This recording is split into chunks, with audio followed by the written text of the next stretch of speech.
তো বলা যায় না কখন ভালো কখন খারাপ, কখন একদম বৃষ্টিতে একদম শেষ করে দেয়, কখন থাকবে রোদে শেষ করে দেয়।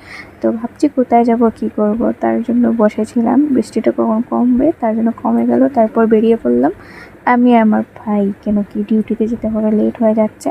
তারপর চলে গেলাম, বেরিয়ে পড়লাম। এই যে দেখো গাইস, আমাদের ক্যাপিটাল পয়েন্টের রাস্তা যেমন আর ট্রাফিকটাও তেমন, পুরো সেম, কিছু বলার নেই।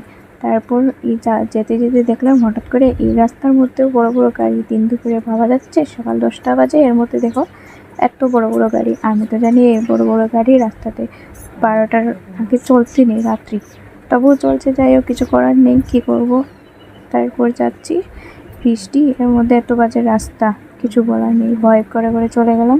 তারপর এসে গেলাম আমার ডিউটির সামনে, যাচ্ছি। আর একটা জিনিস দেখলাম যে রাস্তার মধ্যে কেউ নেই, বাপরে বাপ, কোনো কেউ আসেনি, আমি সবার আগে চলে গেছি। তো একটা কি করব, আগে গেলে বেশি আগে হয়ে যায়, না হলে লেট হয়ে যায়, তার জন্য আমি একটু আগেই যাই, কেন কি কারোর কথা শোনার থেকে আগে যাওয়া ভালো। তারপর গিয়ে দেখলাম কি একটা কাজ ছিল, ওইটা করে আসায় তো ভিজে গিয়েছিলাম, তার জন্য পরিষ্কার করে নিলাম নিজেকে। তারপর চলে গেলাম নিজের কাজ যেটা যেটা আছে সেটা করতে। তো আমি রোজ সকাল একটা করে জল নিয়ে আসি, কিন্তু এটা পুরো কমপ্লিট করি, বেশি তো খেতে পারি না, তার জন্য। তো ওইটা শেষ করে এই যে বললাম একটা কাজে গিয়েছিলাম, তার জন্য দেখো ড্রেসে একদম কাদা লেগে গিয়েছিল। আর ওই জন্য আমার বৃষ্টির দিনগুলো একদম ভালো লাগে না, একদম নোংরা নোংরা হয়ে যায়।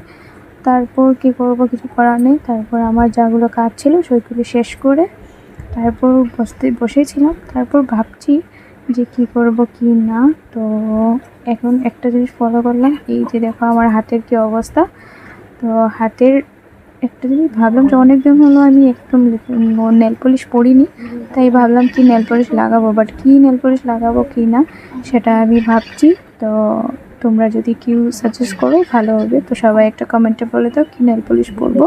তারপর এই যে আমি একটু টপটা আমার ভালো লেগেছে, এটা আমার বৌদি আমাকে গিফট করেছে, তার জন্য এটা পরে একটু দেখিয়ে দিলাম। তারপর ডিউটি শেষ হলো রাত্রে, তারপর চলে যাচ্ছি ঘরে।